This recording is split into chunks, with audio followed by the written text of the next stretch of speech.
Welcome to the Chrisman Commentary Daily Mortgage News Podcast. I'm your host, Robbie Chrisman. For today's interview, I wanted to welcome onto the show AFR's Robert Pieklo to talk about the rationale behind private money entering the mortgage space and why the fund managed by Proprietary Capital chose AFR for investment. Oh, and don't forget to register for a webinar on June 6th with Robert Pieklo and Rob Chrisman.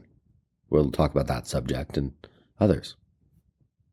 Robert recently returned to AFR as Chief Operating Officer, having overseen lending, revenue, capital markets, and strategy previously. In his time away from AFR, Rob was in the trenches running his own successful brokerage. Leveraging his deep knowledge of brokers, correspondents, and retail channels, Rob is poised to supercharge AFR's growth. As listeners have heard all week, AFR is all about innovation. You're currently streamlining your processes, bringing on the best humans in the business, putting customer experience front and center. So I don't want to take the words out of your mouth necessarily, but why'd you join AFR? Give the listeners some of your reasoning here.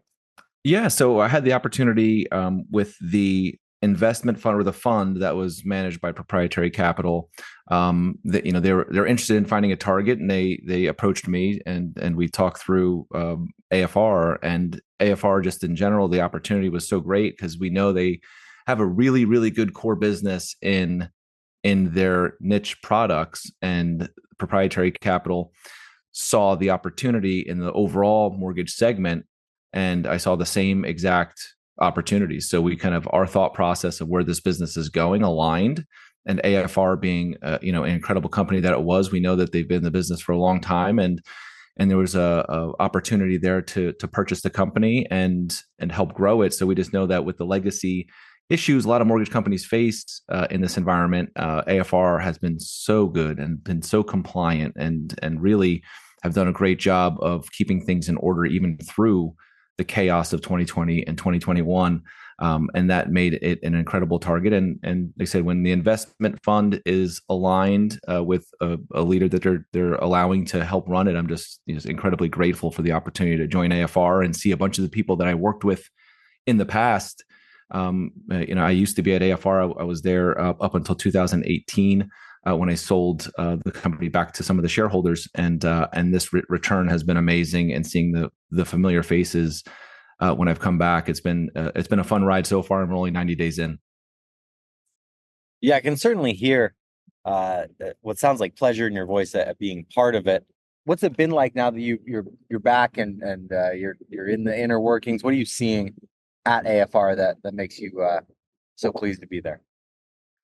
Opportunity. We have the incredible amount of experience, and the team is just, like I said, I think it's like 80% of the team members were there when I was there. So it's a crew that knows what they're doing. They know the guidelines. They understand the business, but they're kind of ingrained in that niche world there, which is one-time closed construction and renovation. And here we wanted to bring a different facet of the business in like standard production and really focus in on that. So when we came back, it was really nice to not, like, most of the time it's like you're trying to figure out or find people that know the business or know the product or know this kind of one bucket. It's really hard to find people with the experience level in what they do. And here, the experience is not something that we even, it's not something I'm looking to change at all. It's amazing that they have such knowledge of the products. And now we just have to figure out better processes and figure out better technology for our partners, all customers. So when I've come back, it's been nice to see the familiar faces. The reception has been fantastic. We've changed up the communication internally quite a bit. So they're seeing my big Polish head a lot on video, going out and talking to the entire team base, and it's been a really well received. And it's kind of I don't want to get all emotional on you, but it's been an incredibly emotional comeback here for me just because of the way they've received me back. That's great to hear. Before the waterworks start here, let me divert this interview in a different direction slightly. So I can start crying about margins if you want to. We can do that. We can. We're all going to cry about margins. No. Let's do that. So listeners will have heard me say frequently on here that it seems like we're at this not even the precipice anymore. Maybe we're at in the early innings, but we're into this kind of customer experience revolution, which is great. That's great for companies revamping their processes. It's great for clients looking to get loans. And so, can you tell me about AFR's approach to transformation, where you think it's headed? It seems like some companies are being forced to evolve in this environment, and some companies are like, hey, we're going to be proactive and stay ahead of this, and we're really relishing revamping what's going on. So give us some color there, please. Yeah, listen, the plan for us, is to scale and grow, and it's common in the mortgage business and our industry as a whole to just utilize and throw human capital at problems, and we just refuse to do that. Now, I'm bringing in humans, by all means, we're bringing in new team members, but they have to kind of fall in line with the thought process that we have to leverage technology.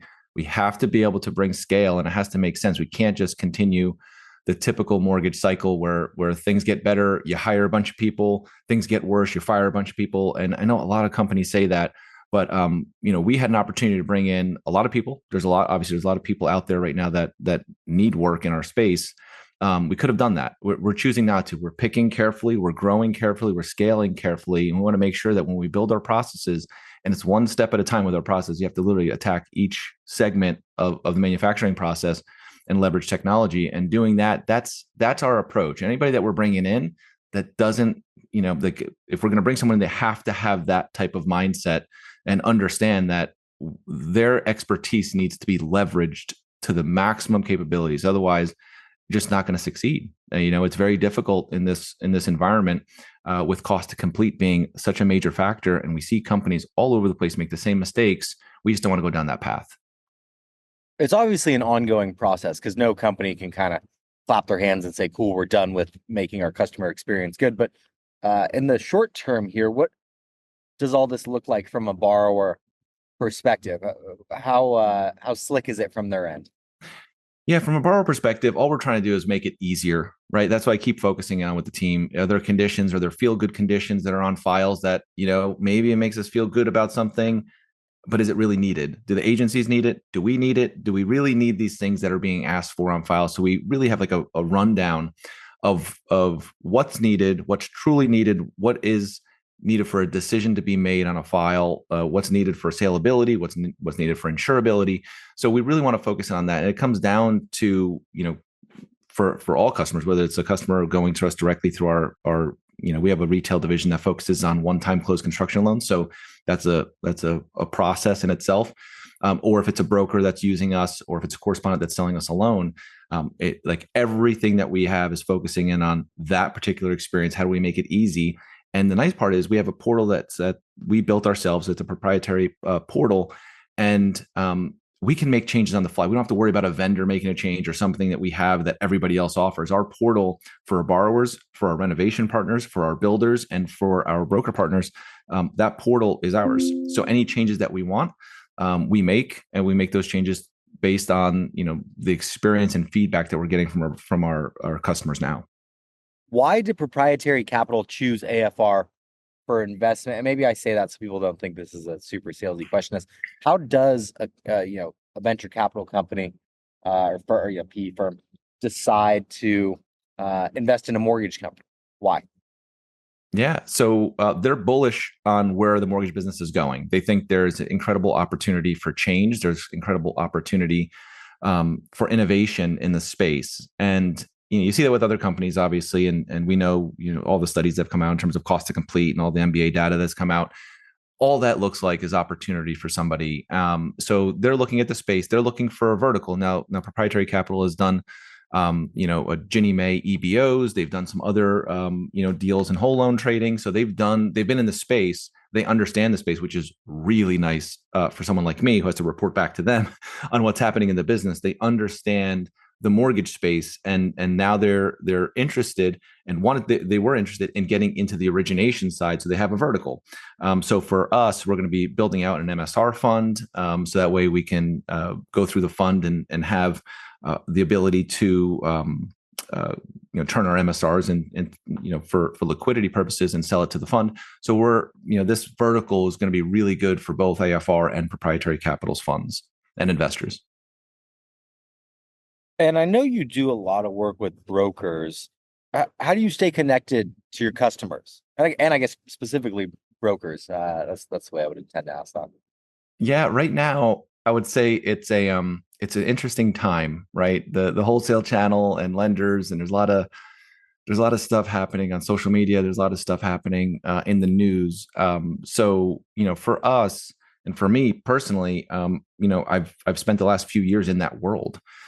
So my connections run pretty deep in the broker community. There really is an incredible community within the broker channel. Some of it's segmented. I feel like I can speak to all parties in the broker community. And really for the next 6 months, like I just have to be in the trenches. Like that's just what it's going to take to get the feedback and get the information that we need. And it's not always pretty. It's not always pretty when you get the feedback, and brokers are going to voice their opinion. And I certainly appreciate it. But being in the trenches with them, and whether that's in social media, I mean, I went through, prior to the acquisition, there was a couple posts that were online about service levels at AFR. And I'll be honest, like we attack any of the feedback or any of the negative stuff out there head on. So I went in and I messaged. I think I sent about 160 messages via social media to anybody that had anything at all to say about AFR in a negative light over the last year and change, or even 2 years. And just got the feedback, said, hey, look, we're looking to make some changes. What was painful, what was not? And there was I think there was one post, a comment that was recent, and was like, don't ever use AFR. And I messaged this person, say, hey, you said that, what happened? Just talk to me about it. I'd love to know, because I'd like to make changes here for the experience. And the person sent the loan 9 years ago. And it was literally 9 years ago, and complained about the process then and would never send another loan. And I said, hey, this we're changing a lot of stuff. And then just this week, we got our first loan back from that person. So being in the trenches, talking, getting feedback, celebrating the wins, talking to brokers that had a great experience, and talking to them as well, and get that feedback so we can try and replicate that process. And then the ones that go awry or go south, or someone had a bad experience, we want to find out why, make the changes, make the necessary technology upgrades, and fix it. And that's what we've been doing. And I feel like it resonates a little bit more just because I've been there and lived in that world for quite some time. So they understand that when I'm talking to them, I understand what they're going through and what it's like working with lenders, and having choice in lenders. So that's something that I understand, and I think it does resonate with the broker community. That's a great way to put it, Robert. I really appreciate you making the time for me, man. I wish you the best of luck at AFR, and I'm excited to see what comes of this in the coming months and years. Oh, thank you so much for having us. We love listening to the podcast, and obviously the daily blog. So it's something that I'm excited to be able to talk about and promote AFR here, and appreciate your time.